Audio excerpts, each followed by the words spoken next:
Oh, right. We have a kind of an odd game for you today. We are playing Regicide in the Kingdom Cup tournament, which is a Regicide tournament with walled-in maps. When I signed up for this tournament, I didn't really know what I was getting myself into because I don't really like to go for eco, trebuchets, post-imperial. Most of my wins actually come from early game and weird strategies. But a little bit more about the weird strategy that we are going for here later on. Let's talk a little bit about my opponent, and we're just gonna call them Blue because as much as I really wish that I could pronounce their name, I simply can't. And there's a bunch of problems with my opponent. One, he is probably the better player. He's about 1290 elo at this time, and he plays 1v1s all the time. Now, given I'm about 1300 something at the time of the recording due to a really stupid birder strategy, but forget about all of that. That is a really dumb strategy and should be nerfed. Two, Blue is in my Discord community. So he probably knows a whole bunch of the strategies that I would go for on a map like Arena.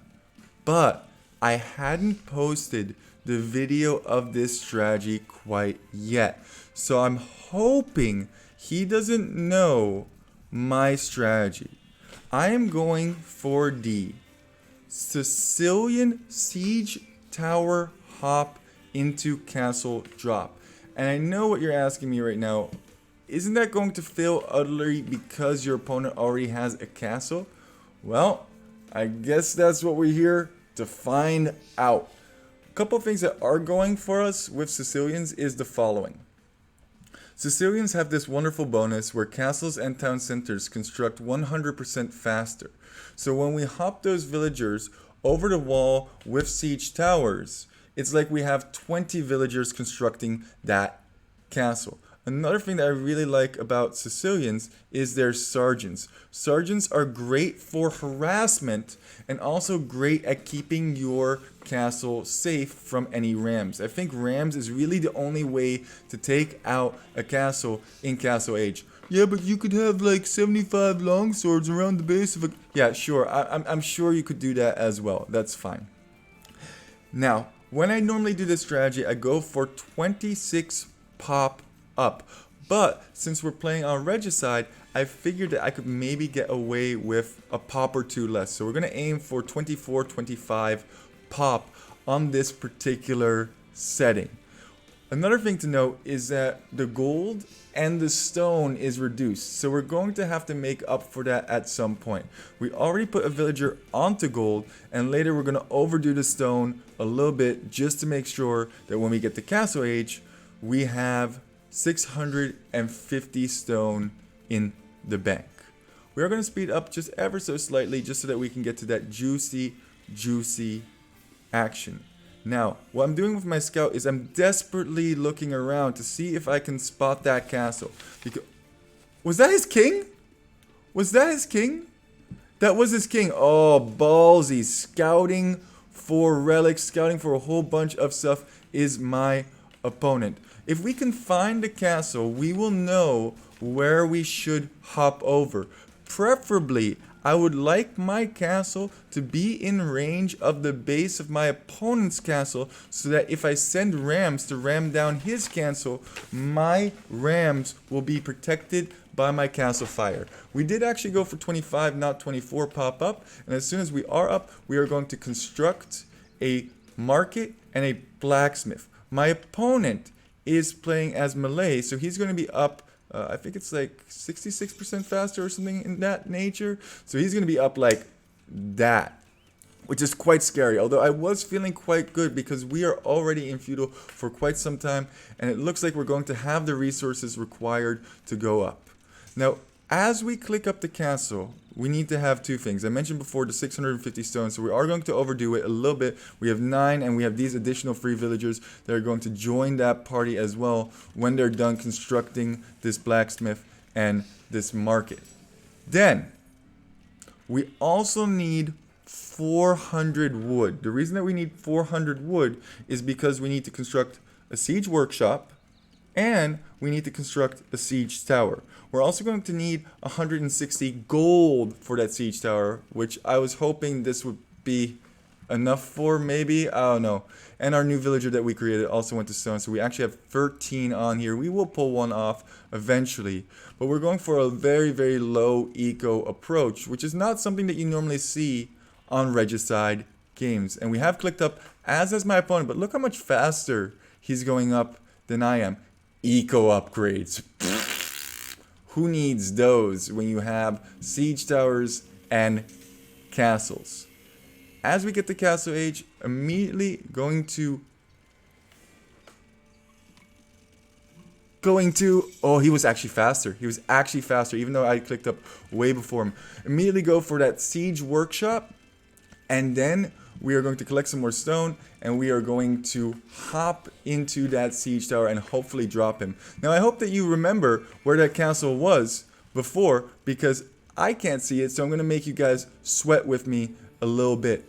And as all of this is going on, oh, a karambit. Uh-oh.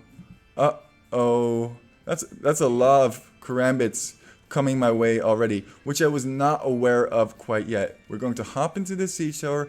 We were still feeling like, about the same castle time, maybe we could do some damage. And then all of a sudden, oh, he has military out already. If he has this military at home, this will be denied. So we gotta keep a close eye as we're housed. Of course we're housed. Of course. Of course. It's not like a super duper important tournament. Actually really nice. Oh, karambits. Be very, very quiet here. We are hunting rabbits. When we went up to castle age, by the way, we also managed to get fletching. The reason that you get fletching is so that when your castle gets dropped, it does a whole bunch more damage. And we're slowly but surely getting over here. I decided to go for this side because I was worried that this side might be completely walled off. And we definitely don't want to be in that situation. Now, this is very, very nerve-wracking when you're doing this, because you're thinking to yourself, the castle could be right here, and I could be just delivering him 10 villagers. They're camouflaged. They're hiding. So as soon as we see some kind of indication of eco, of farms, of anything, we're going to drop. Straggler tree. Perfect. Drop it down. And this thing constructs so quickly. It's already 30% up before he can even start putting villagers to attack my villagers. Now, obviously, his military is going to come back, but by the time his military is back, it's up. Also, I can't quick wall, so I'm very happy that it constructs so quickly. If I'm being completely honest with you. And now we're just killing things left and right, trying to get as much damage as we possibly can. One thing that my opponent does have going for him is he has a total of 8 villagers more at this point, as villagers are dropping. And he already has 2 TCs. And he's building a siege workshop to try and get rid of my castle immediately.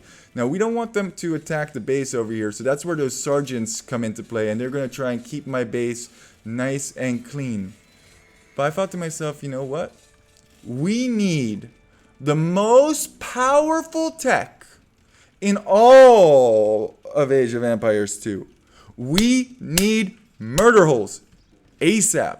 So we immediately construct the university so that we can get murder holes to keep this base nice and clean. If rams come over, we want to be able to stop that. The villager count, still 7 in his favor after all of that. And 10 of my villagers are, well, idle. They're simply just having a pizza in that castle. They're enjoying life. And at this point, now I know where his castle is. This is the target. Now, in order to get to here, we need A, rams, because otherwise we're not going to be able to end this game quickly. And B, we need another castle. We need a castle that's touching the base of his castle so that we can keep our rams safe as we go over. The boys are pulled. They're going to try and attack the siege workshop, but that's in range. I wonder if he didn't have the range mod on. I think the range mod is such a good thing to have because we are definitely getting a ton of value from this castle. This castle has paid for itself several times over, but now the rams are coming out. Where's murder holes? We need murder holes ASAP. And Murder Holes is now getting researched. We do have 1 sergeant and 10 villagers, and I thought to myself, you know what? Take out these rams as quickly as we possibly can. We have a ram of our own over here, and hopefully with this castle, we can target down the karambits that are going to be targeting down our villagers.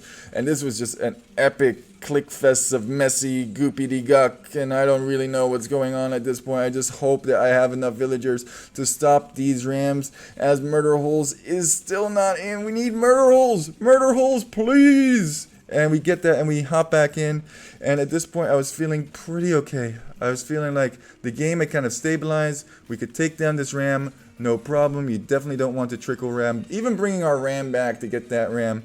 And now we're going to start working on getting stone. We have 9 on stone at home to build an additional castle to put on additional pressures to my opponent.